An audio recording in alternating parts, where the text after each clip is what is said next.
Hello and welcome to today's LinkedIn Profile Masterclass. Important updates you need to know. My name's Lynnaire Johnston. Thank you for joining us. We often run events here on LinkedIn. We have our Linkability Radio, our Linkability Lives, and we also run other events from time to time, like this one today. This one is a masterclass for those of you who see the need to update their LinkedIn profiles and want to be on top of all the new features. Now, I'm very pleased to be talking about this today because, as you can imagine, there have been a lot of new features just dropped by LinkedIn without any explanation or announcement in the last 12 to 18 months. And I am also seeing that there are many people being made redundant. New Zealand is officially in recession, and there are more people looking for jobs than there are those who are offering jobs. This makes the job market very difficult for people who need to find a new job. And so consequently, with the importance of LinkedIn profiles in the recruitment market, I'm wanting to talk about this today. Now, this has become such an issue here in New Zealand with so many people looking for work that my recruiter friend, Sally Miller, who's with us today, and I have put together a career boost program.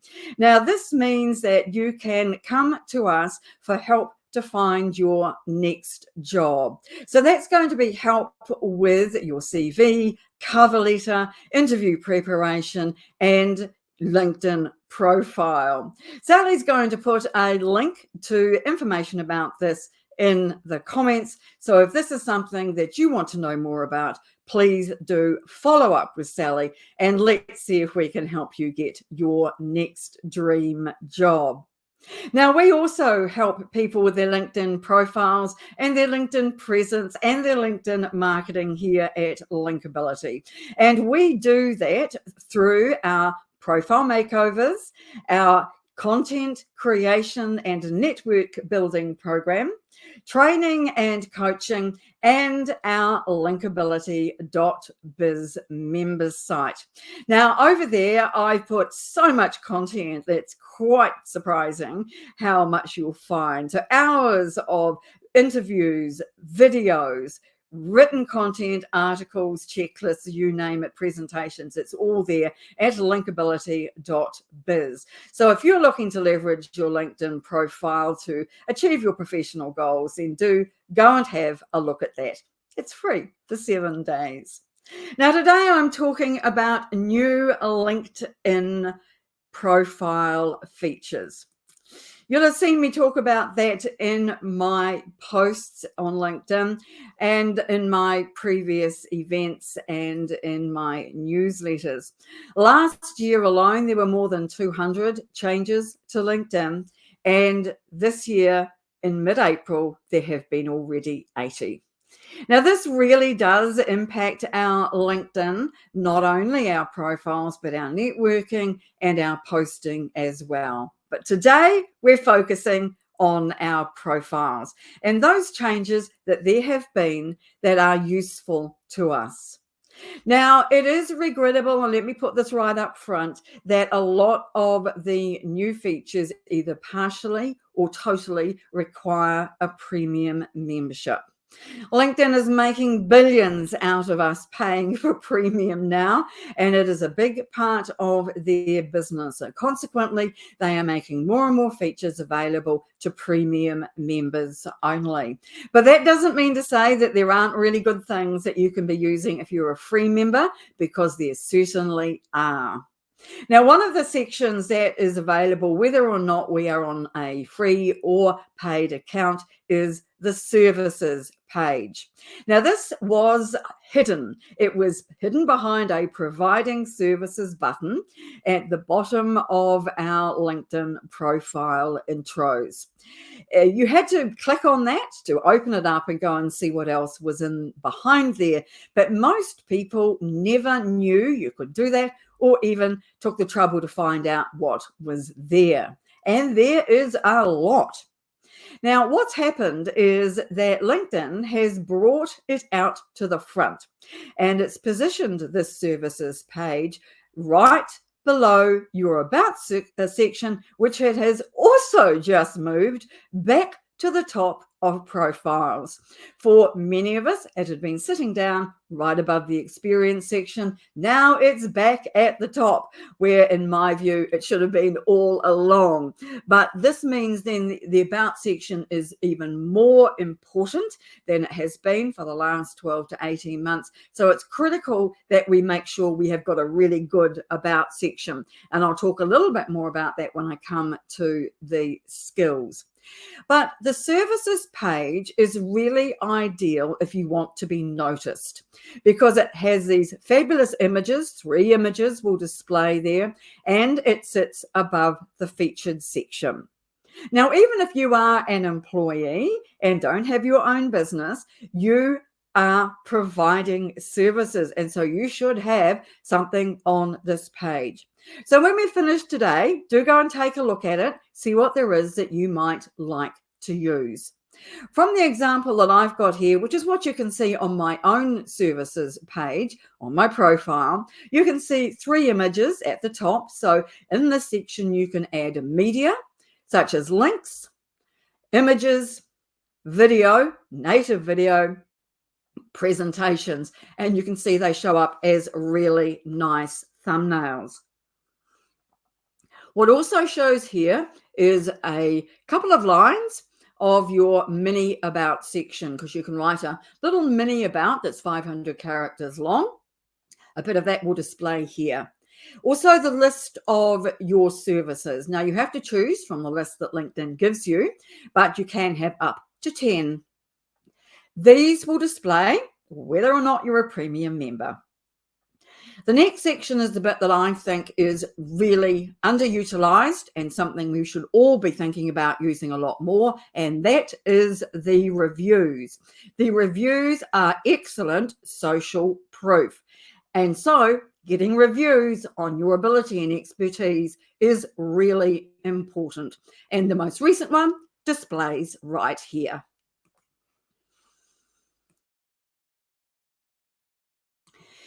The next section that has changed a lot in the last 12 months is the custom button. Just let me have a wee sip of water.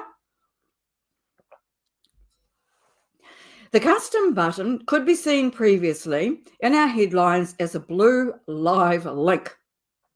It was associated with what was known as creator mode, which members could turn on or off, and it was something available for members whether they were on a free or paid account.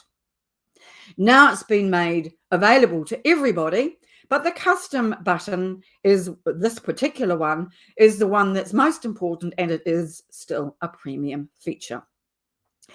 The advantage of it is that it follows you around LinkedIn. It sits in that bottom line of your profile intro, and anywhere you show up on LinkedIn, people will see this custom action button.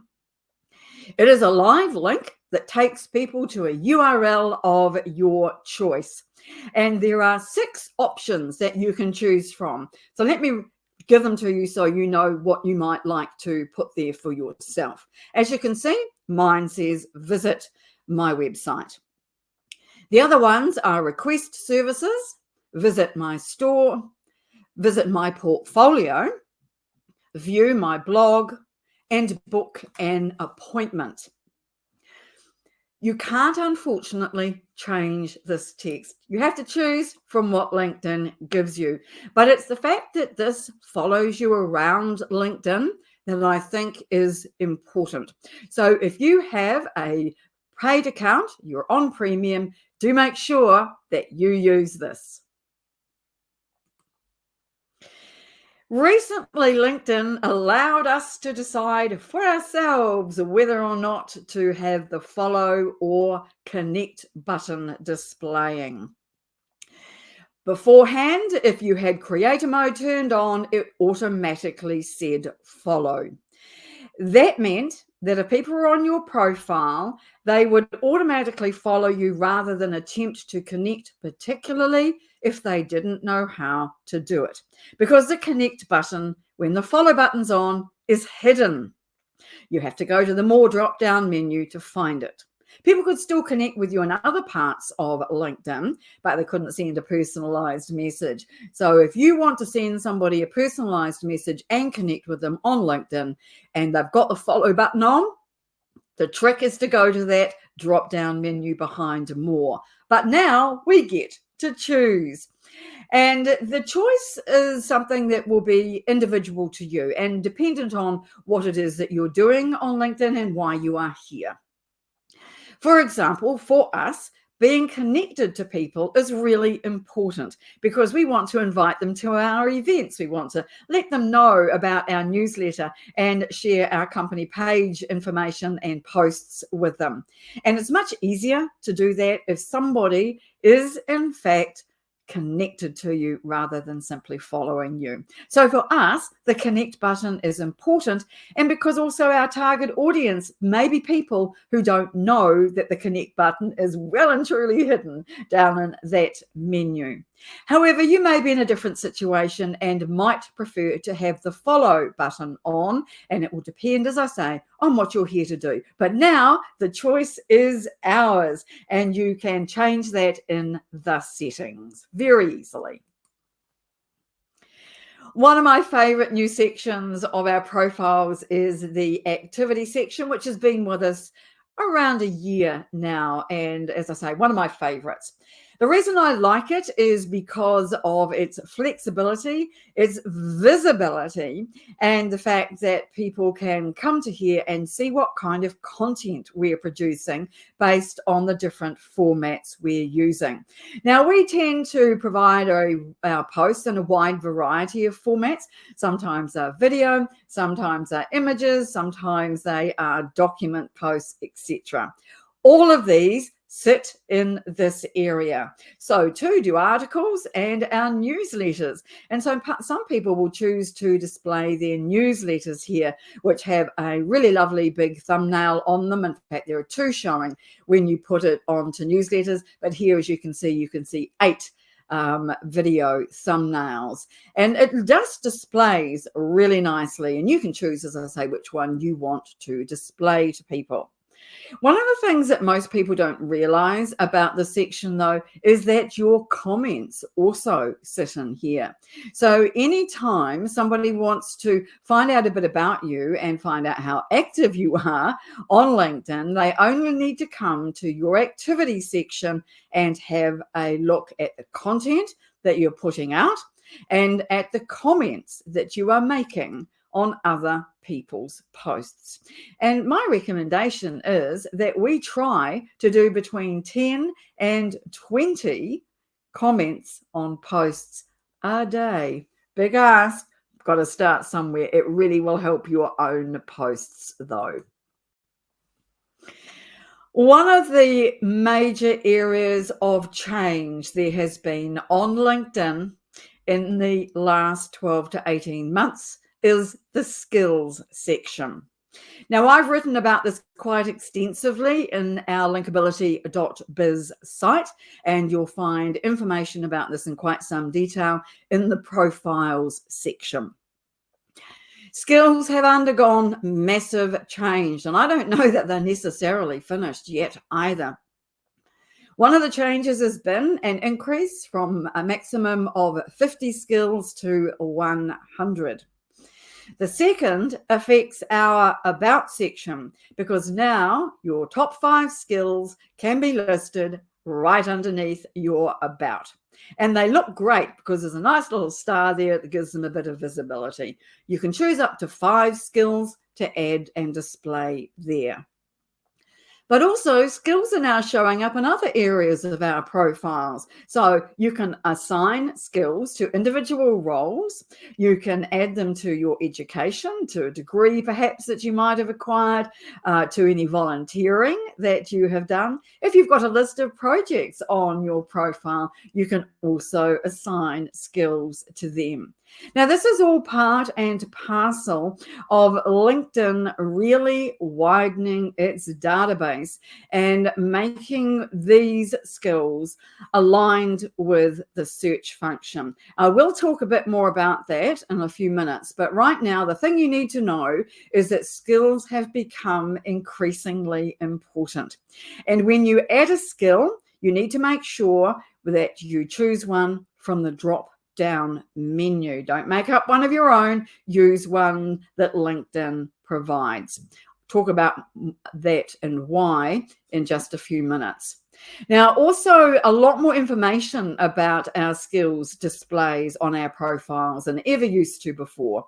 The number of people who've endorsed us over the last 6 months displays as well. I've already mentioned that it sits in other sections, but for people who are on a premium account, you can add key skills as let you know by the premium function. So what I mean by that is that if you are in a particular role, then LinkedIn will let you know whether the skills that you have currently listed on your profile are sufficient for that role and what others you might like to add.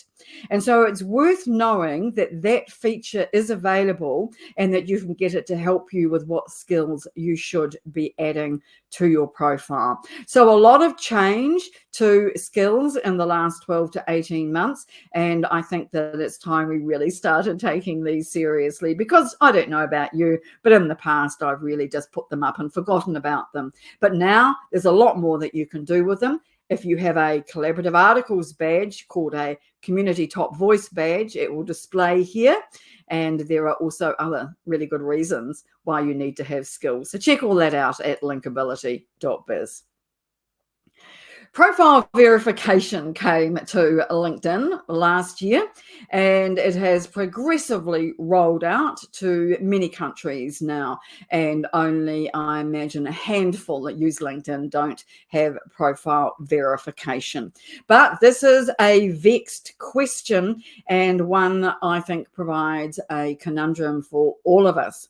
Now, this is a very good idea to have because it shows a badge, a verification badge, right next to your name at the top of your profile. And so it's the highest visibility that you could possibly get.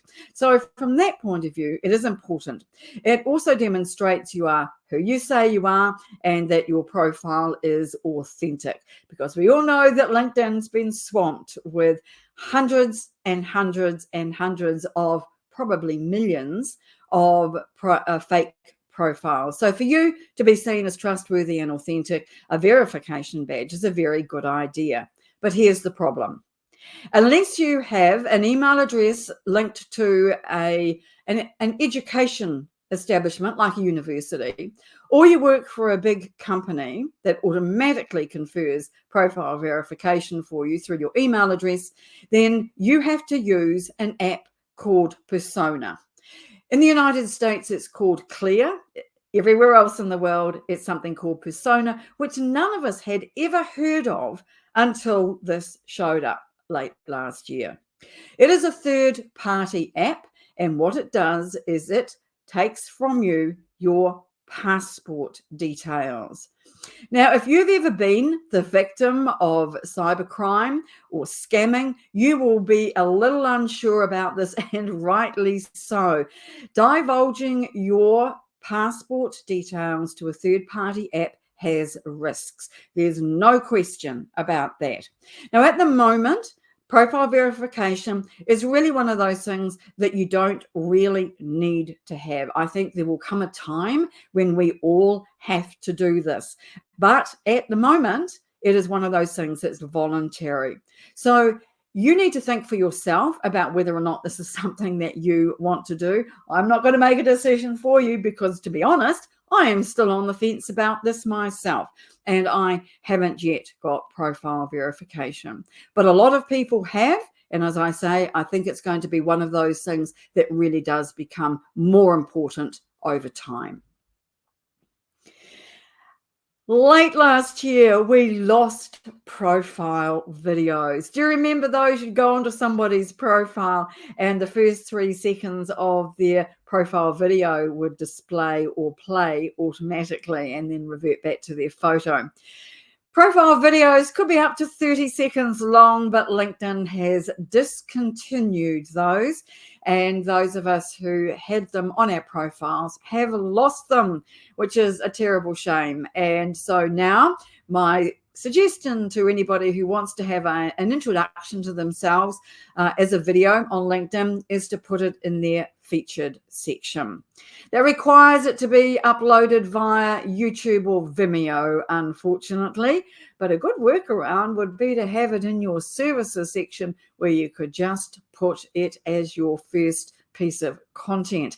Again, requires premium, of course. The other main change, though, to profile photos has been the fact that you can now upload one from your camera directly. So that's likely to be your phone, I imagine. And that makes it nice and easy to do now.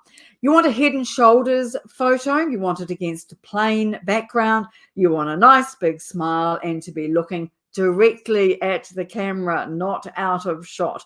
Really important to be coming across professionally and well in your LinkedIn profile photo, because like other areas of your profile, it follows you around LinkedIn. Everywhere you go, your profile photo will be visible everywhere, underlined and exclamation mark.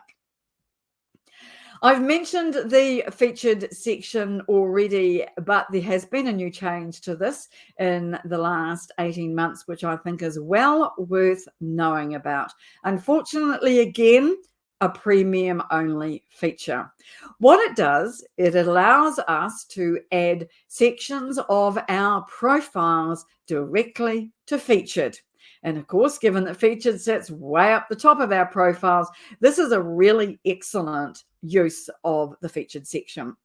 Now, you can add individual recommendations, individual roles, courses, and licenses and certifications to this. Now, the last two don't display particularly well, but what I really like is the recommendations. Because it often happens that you get a really good recommendation from somebody, but because they are displayed with the newest first, that really good recommendation might have slipped down below the fold and not be visible to people visiting your profile. So you want to bring those back up to the top and pop them into your featured section. Now, don't forget too, with featured, you could add all kinds of other things. Images, links, we have our newsletters sitting up in there as well. And you can have presentations. Did I mention images? All kinds of interesting things can sit up there. But I think the main thing for this particular part of the featured section is to add your recommendations. I absolutely love it. I think it's a really, really important thing to do so that people can see that social proof. Oh dear, last year, did we not get hit by AI? We sure did. It came in a big way, not only to LinkedIn, but to absolutely everywhere. And LinkedIn was not exempt from that. Now, I am not a particular fan of LinkedIn and AI at this point because I don't think it's very good. However, you can use it to do a number of tasks on LinkedIn. One of them is to create parts of your LinkedIn profile. You can also use it on posts as well, and there are other areas that we're now seeing it pop up from time to time too. But in terms of your profile, you can use it to rewrite parts of your profile, for example, your about section. Now, if you're not a writer that you feel really confident about your words, or English is a second language for you, you may find that this is a really good feature for you.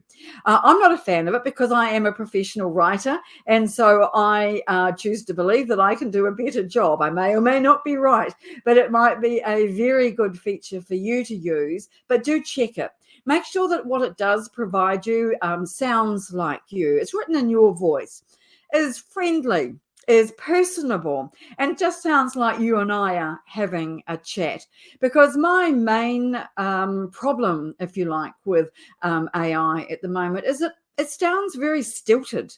And so I like to have the about section to be one of those areas where it feels like a conversation. And I don't believe that AI has quite got that right yet.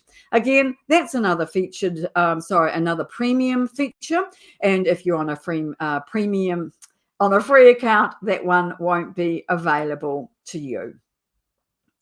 We've also seen some really good changes to analytics in the last little while, and there's so much more information available than there used to be before.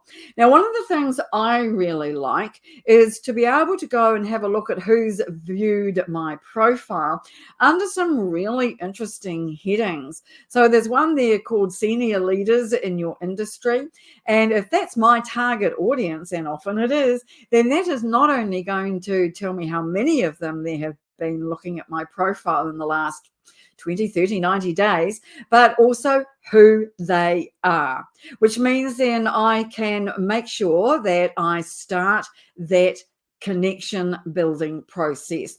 I may not want to connect with them immediately. I may want to go to their profile. I will want to go to their profile, check it out, find out more about them, find out whether I think that there are some synergies.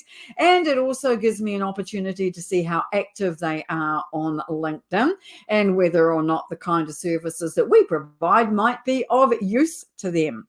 Now, analytics is another one of those areas of our linkability.biz site that we've updated recently, and there's a lot more information in there now about the kinds of things that you can find out about. My recommendation is that you really take your metrics seriously. Keep a record of the kind of things that are important to you. The increase in your followers or the increase in your connection numbers. Who's visiting your profile for you and then following you. The kind of things that will really make you determine whether or not you're on the right track, that you're attracting the right people and that you are heading in the right direction. Because if you're not, then you can, by looking at your metrics, go, okay, so we need to change this a bit and head in a different direction. So I think monitoring your progress using your analytics is a really good idea. But you know what? This is coming, isn't it? It's one of those things that if you have a premium account, you'll get way more information than otherwise. Now, I've mentioned in passing LinkedIn's database when we were talking about skills. And I want to come back to that because this is an area of LinkedIn that you don't see as a feature as such, but it's something that's undergone a big change on LinkedIn in terms of its importance, really more than anything else. So LinkedIn is a huge database. I've already mentioned that. And for it to help you be found in searches, which if you are a job seeker, you need to be, then you will need to be paying attention to these market value filters. It's a terrible name, and I'm sorry about that. But what it really means is this. Whenever you see a drop-down menu, when you're looking at your LinkedIn profile and updating it, that is one of these market value filters. And what's in there forms part of LinkedIn's database. So whenever you see one of these drop-down menus, don't add in anything that you think you'd like to have in there. Choose from something that LinkedIn displays. So, for example, if your role is in your business is entitled Chief Encouragement Officer, and you go to that role in LinkedIn in this section, you will find that Chief Encouragement Officer isn't actually a recognized job title. So instead, you need to choose one that is. And that's what these market filters are all about. They show up in various places on your profile. Another one is location. And this might sound very obvious, but in fact, it's not. And your location may have changed and you not know it, not where you live or where you work, but how LinkedIn describes it. So, for example, I live in Dunedin, New Zealand. Fairly simple, isn't it? Dunedin's a reasonable sized city. You would expect that to display on my profile. But when I add in my postcode, it shows up as St. Leonard's, Otago. Not a mention of Dunedin at all. Now, while that's not necessarily important to me, it is important when it comes to job hunting, or if you are working in an industry where you are looking for clients in your local area, because what you put in there will determine what is seen on your profile and what is used in searches in that database. So the market value filters are really important. Wherever you see a drop-down menu, have a look. You might not agree with the choices that are there. They might not adequately, as far as you're concerned, describe what you do as a title or where you live. But do choose from what LinkedIn is offering you if being seen in search is important to you. And it's important to all of us, isn't it? I want to mention community top voice badges. This is something we're seeing more and more in our profile intros. They're showing up as a sort of orangey brown badge that sits immediately under your headline. LinkedIn has two types of top voice badge. The one that you can see there on the screen is one of them. The other one is a blue one, and that is a significantly more important badge to have, but it is conferred by LinkedIn, and it doesn't ever tell you exactly what for. The criteria are not transparent, and a lot of people have them, and most people don't. But you can determine whether you get one of these top community voices, because this is tied up with collaborative articles. Now, if you want to know more about collaborative articles, guess what? I've written about that extensively on our linkability.biz site, so you can pop over there and find out all about them and how to use them well. There are a number of really good reasons why you should be contributing to collaborative articles, and this community top voice badge is one. These are, as I say, are popping up more and more at the moment on people's profiles, and they do confer a great deal of kudos at present. You might not think that's worth it when you hear, if you don't already know, how you get one of these. And you get one of these by contributing, i.e. commenting, on a certain number of collaborative articles on a particular topic. Now, we're going to put the collaborative articles link into the comments so that you can go to that directory and look at the different topics and find some for yourself that you might want to collaborate on, comment on, and then earn yourself a badge. Now, it's very hard. Well, it's a lot harder. It's not very hard. It's a lot harder than it used to be to get one of these badges. When I first got my first one for writing, I only had to contribute comments to 5 articles. On my latest one, Content Strategy, I had to work a lot harder and actually had to contribute 15 comments before I received a badge. You won't get told that you've got a badge. It'll just show up on your profile.